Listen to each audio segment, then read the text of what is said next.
من كان يعلم أن الله خالقه لا يرمين أبا بكر ببهتان.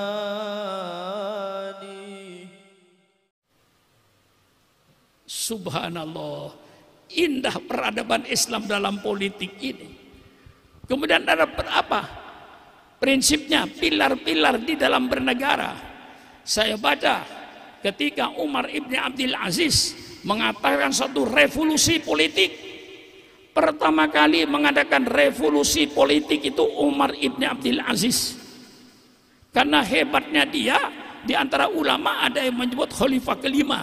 Itu tidak, khalifah cuma 4. Karena baiknya Umar bin Abdul Aziz, dia mengadakan perubahan total di dalam bernegara, dibikin pilar-pilar bernegara. Pilar pertama bernegara itu menurut Umar bin Abdul Aziz musyawarah. Raja, presiden, sultan, apa lagi, khalifah, yang penting musyawarah. Yang penting musyawarah. Jangan ada diktator. Semuanya dikerjakan dengan musyawarah. Bentuk negaranya kerajaan, yang penting musyawarah. Bentuk negaranya republik, yang penting musyawarah. Bentuk negaranya khalifah, yang penting musyawarah.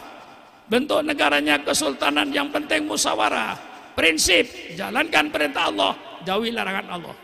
Musyawarah menjadi pilar pertama menurut kitab yang saya baca dari Umar ibn Abdul Aziz. Yang kedua, mengangkat pejabat. Angkat pejabat yang ahlinya, yang profesional.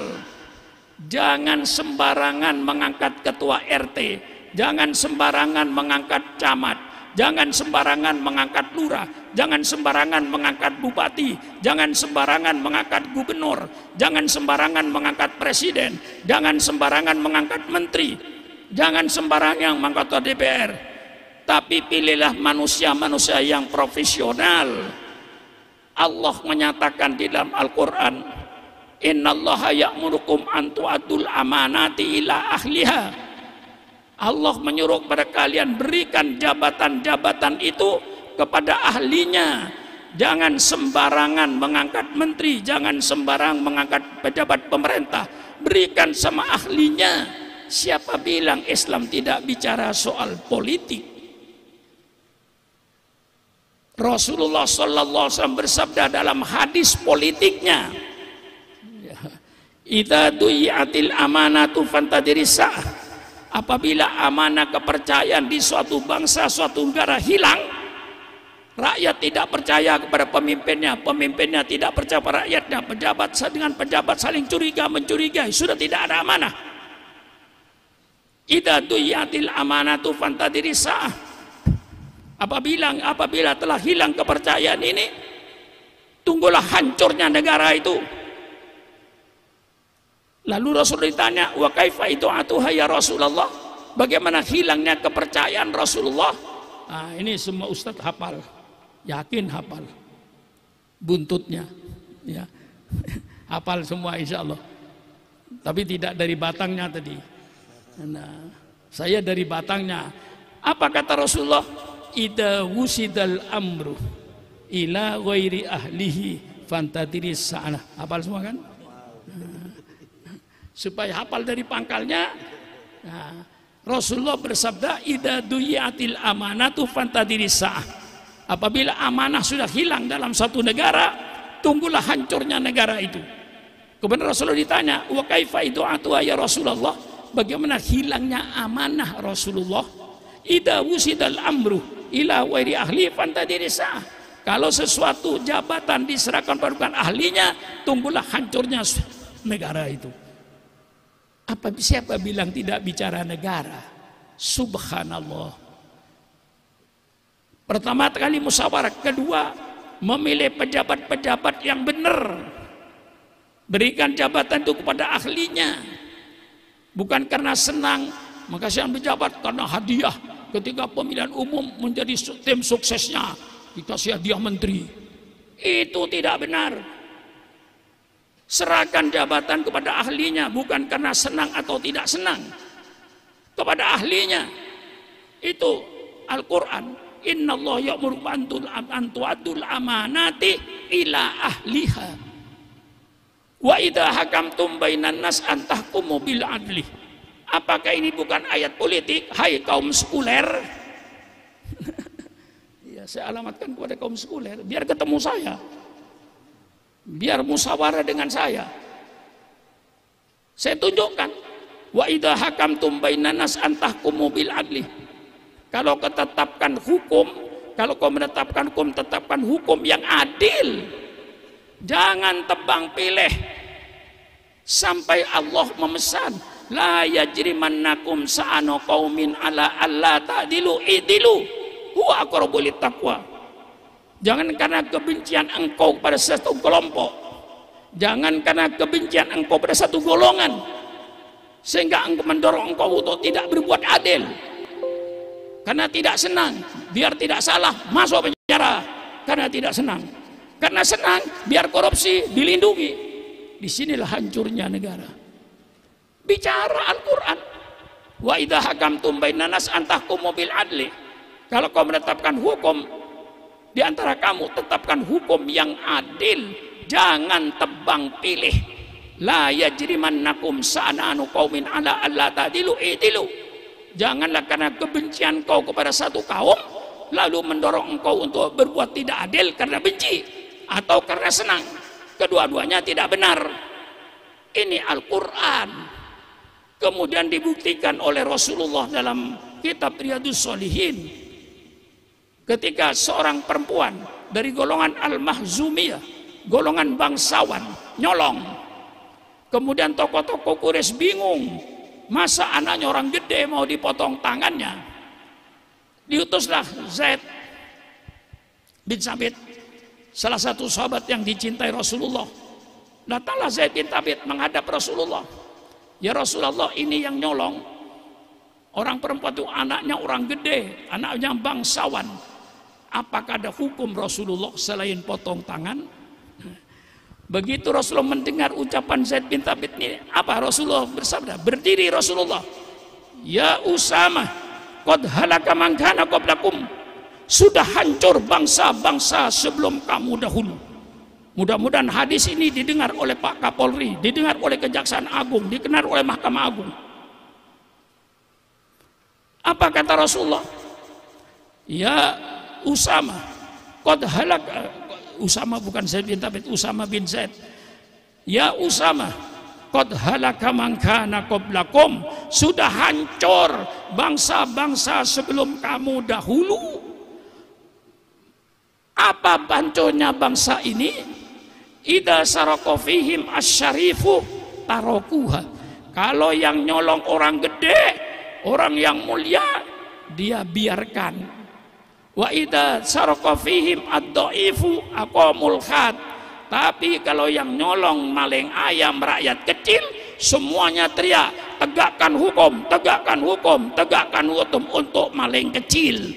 Kalau koruptor-koruptor kadang-kadang dipelihara di hotel-hotel. Apa ini dia bicara soal negara itu? Islam bicara soal negara. Supaya semuanya itu adil. Jangan tebang pilih. Maka yang meletakkan manusia depan hukum ini, saya nyatakan dengan jujur, bukan profesor-profesor ahli hukum dari Amerika, bukan profesor-profesor ahli hukum dari Eropa, bukan profesor-profesor ahli hukum dari Asia. Yang meletakkan manusia depan hukum itu sama junjungan kita Nabi besar Muhammad sallallahu alaihi wasallam. Sampai dia bersumpah, jangan ngantuk lah ya. Kalau ngantuk nanti besok lalu salah menangkapnya. Dikira Fatimah nyolong. Pidato, saya itu semalam pidato, Fatimah nyolong katanya. Karena yang ngantuk. Jangan ngantuk dulu. Siap? Jangan ngantuk. Wa imullah. Demi Allah, lau anna Fatimah binta Muhammadin saraqat laqad utuyada. Demi Allah, seandainya anak saya, seandainya ya, nanti besok saya mau nutan apa pidatonya, Fatimah nyolong, Kan rusak ini besok. Wallaimullah lau anna Fatimah binta Muhammadin sarqat laqatu yadaha. Demi Allah, seandainya Fatimah anak kandung saya nyolong, pasti saya potong tangannya. Subhanallah, subhanallah. Ini nabimu yang meletakkan manusia depan hukum sama, bukan profesor-profesor dari Amerika, bukan profesor dari Rusia. Rasulullah. Baca kitab Riyadhus Shalihin. Apa itu tidak bicara politik? Pilar yang tadi, pilar pertama musyawarah ya, pilar kedua meletakkan jabatan, pejabat-pejabat yang benar dalam Islam itu, dalam Al-Quran, antu'adul ila ahliya. Yang keempat, hukum, tegakkan hukum yang adil, jangan tebang pilih. Yang kelima, wah kalau ini dilaksanakan betul hebat ya, alladzina immakkannahum fil ardi aqamus shalah wa atuz zakah wa amaru bil ma'ruf wa nahu anil munkar. Orang-orang yang diberikan kedudukan oleh Allah, orang-orang yang dikasih jabatan oleh Allah, alladzina immakkannahum fil ardi, orang yang dikasih tempat oleh Allah di bumi ini, punya kedudukan dan jabatan, mempunyai jadi ketua RT, ketua RW, menjadi lurah, menjadi camat, menjadi bupati, menjadi gubernur, menjadi presiden, menjadi menteri, menjadi DPR. Ini orang-orang alladzina immakkannahum fil ardi. Semuanya orang yang punya kedudukan, hendaknya dia tegakkan sholat, keluarkan zakat, amar ma'ruf nahi mungkar. RT-nya amar ma'ruf nahi mungkar, RW-nya amar ma'ruf nahi mungkar, lurahnya amar ma'ruf nahi mungkar, camatnya amar ma'ruf nahi mungkar, wali kotanya amar ma'ruf nahi mungkar, gubernurnya amar ma'ruf nahi mungkar, presidennya amar ma'ruf nahi mungkar, menterinya amar ma'ruf nahi mungkar, semua pejabat-pejabat polisinya, tentaranya amar ma'ruf nahi mungkar, baru terjudut baldatun thayyibatun wa rabbun wafur. Bagaimana akan terwujud baldatun thayyibatun wa rabbun wafur kalau di antara pejabat pemerintahnya yang jual narkoba? Bagaimana akan terjadi baldatun thayyibatun wa rabbun wafur kalau pejabatnya yang membekengin perjudian, membekengin perzinaan, membekengin minum-minuman keras? Hancurlah negara ini. Ini konsep Islam. Karena ini tahun politik, saya bicara politik, tapi politik Islam. Bagaimana negara dalam Islam itu, apa pilar-pilarnya untuk mewujudkan baldatun thayyibatun wa rabbun wafur ini? Kalau seandainya orang tahu tanggung jawab pemimpin, insya Allah tidak ada yang mau jadi pemimpin. Kullukum ra'in wa kullukum mas'ulun an ra'yatihi. Ini 100% ayat politik, betul kan? Kullukum ra'in wa kullukum mas'ulun an ra'yatihi. Pejabat-pejabat pemerintah yang manapun saja, jangan kok enak-enakan bergelimang dengan duit rakyat sedangkan kau tidak melaksanakan amanah yang diberikan oleh rakyat.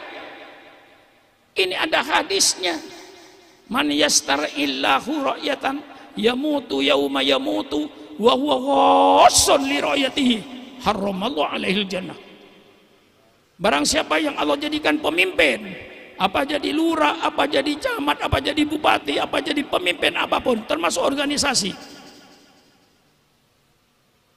siapapun yang Allah jadikan pemimpin untuk memimpin suatu rakyat, golongan, yamutu, kemudian pemimpin itu mati, yauma yamutu wa huwa ghassun li ra'yatihi, ketika pemimpin itu mati, dia sedang berkhianat kepada rakyatnya. Pemimpin yang semacam itu haram masuk surga. Siapa yang bicara tidak bicara politik? Maka kalau tidak ngaji, jangan ngomong agama. Yang berhak ngomong agama itu orang yang ngaji. Kalau tidak pernah ngaji, tidak pernah ke masjid, hanya kebetulan jadi tokoh masyarakat misalnya, tokoh masyarakat belum tentu tokoh agama. Lalu ngomong agama, tentu aja karena ngomong semau-maunya, ngomong dengan akalnya, tidak dengan ayat Quran, tidak dengan sunnah Rasulullah. Syukran namun bicara dengan sunnah Rasulullah. Man waliya min amri ummati fasakku alaihim faskuk alaih. Subhanallah, indahnya kepemimpinan dalam Islam. Man waliya min amri ummati, barang siapa yang memegang urusan umatku, kemudian dia mempersulit urusan umatku, pemimpin yang semacam itu nanti akan dipersulit oleh Allah di padang mahsyar. Man waliya min amri faskuk alaih. Maka sebagai pejabat pemerintah menurut ajaran Islam, mulai dari RT RW selalu memudahkan urusan rakyatnya, jangan mempersulit urusan rakyat. Tapi kadang-kadang filsafatnya lain lagi. Kalau bisa dipersulit, mengapa dipermudah? Ya, itu politik setan. Kalau politik Quran, kalau bisa dipermudah, jangan dipersulit. Kalau bisa dipermudah, mengapa dipersulit? Man waliya min amri ummati fasaul fasuk alaih. Barang siapa yang memegang urusan umatku, kemudian dia mempersulit urusan umatku, persulitlah dia nanti pada hari kiamat. Subhanallah, subhanallah.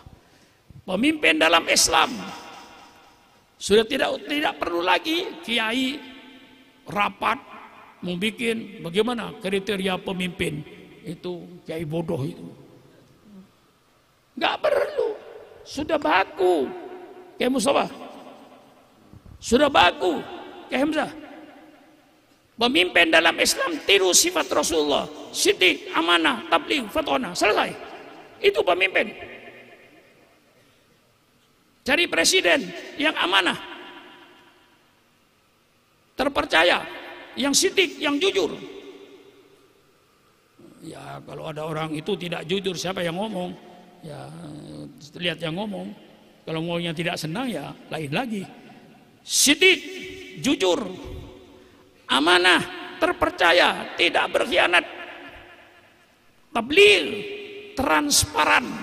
Kalau itu tabligh, Rasulullah itu menyampaikan ayat Quran, kebenaran. Kalau pemimpin tabligh, selalu pemimpin itu menyampaikan kebenaran. Jangan ada pemimpin yang menyampaikan kebohongan, kebohongan, kebohongan, kebohongan. Sekali pemimpin bohong, harus nutup bohongnya dengan bohong lagi. Bohong tidak bisa ditutup kecuali dengan bohong. Hai pemimpin-pemimpin yang berbohong, siapapun saja, kiai-kiai yang berbohong, untuk menutup bohongnya pasti ditutup dengan bohong lagi. Tidak bisa bohong ditutup dengan jujur. Maka sekali bohong sampai kiamat bohong dia. Naudzubillah, saya berbohong kepada Kiai Mustafa. Untuk menutup bohong saya pada dia, saya tutup dengan bohong lagi. Untuk nutup bohong ini tutup dengan bohong lagi. Untuk nutup lagi bohong lagi. Sampai kiamat bohong. Pilih pemimpin yang jujur. Pilih pemimpin yang amanah. Pilih pemimpin yang tabligh. Pemimpin yang menyampaikan kebenaran, bukan menyampaikan kebohongan-kebohongan. Siapapun bisa dibohongi, satu yang tidak bisa dibohongi, Allah Subhanahu wa ta'ala. Pemimpin bisa membohongi rakyatnya, rakyat bisa membohongi pemimpinnya, pemimpin dengan pemimpin saling bohong. Nah, ya sekarang ini terjadi, kata satunya dia bohong, dia bohong, dia bohong. Ya, memang dunianya dunia bohong sekarang ini. Mengapa? Karena tidak mengikuti petunjuk agama. Menurut petunjuk agama, maaf kepada orang-orang yang serang ambisi. Di dalam hadis Rasulullah, orang yang minta jabatan, kata Rasulullah, jangan dikasih jabatan. Apalagi ambisi. Ada apa dia? Kok ambisi jadi pemimpin? Apakah tidak tahu bahwa tanggung jawab pemimpin itu berat? Ya kecuali kalau dia niatnya bagus, saya ingin mengadakan perubahan, persilakan. Benar gak akan mengadakan perubahan? Ini semuanya harus dicek. Perubahan apa? Salah satu perubahan itu perubahan yang baik kepada yang lebih baik. Itu namanya perubahan yang kita harapkan. Perubahan yang lebih baik kepada perubahan yang terbaik. Itu namanya perubahan. Dan Allah yang selalu menyuruh mengadakan perubahan. Adakan perubahan. Innallaha la yughayyiru ma biqaumin hatta yughayyiru ma bi anfusihim. Kita adakan perubahan dari yang tidak baik kepada yang baik, dari yang baik kepada yang lebih baik, dari yang lebih baik kepada yang terbaik. Itu yang kita inginkan. Cari pemimpin yang fatonah, cerdas, pemimpin yang pinter, menguasai politik nasional, bukan hanya menguasai politik nasional, menguasai pula politik internasional. Itu yang kita harapkan pemimpin itu. Jangan pemimpin yang tidak mengerti politik nasional, tidak mengerti politik internasional. Karena kita akan bergaul dengan internasional. Jadi pemimpin kita harus orang yang mampu secara nasional dan secara internasional. Mengerti segala persoalan. Mengapa Ukraina perang dengan Rusia? Mengerti persoalannya. Mengerti persoalan internasional. Itu namanya fatonah, orang yang cerdas, yang berilmu. Mengapa? Supaya pemimpinnya bisa menyelesaikan kalau rakyatnya kesulitan. Rakyat sulit. Kalau pemimpinnya cerdas, bisa mencarikan solusi agar rakyat keluar dari kesulitan. Tapi kalau pemimpinnya bodoh, rakyatnya sulit, sampai kiamat rakyatnya tetap sulit. Nah, disinilah siddiq, amanah, tabligh, fatonah. Islam mempunyai gagasan yang begitu indah di dalam bernegara.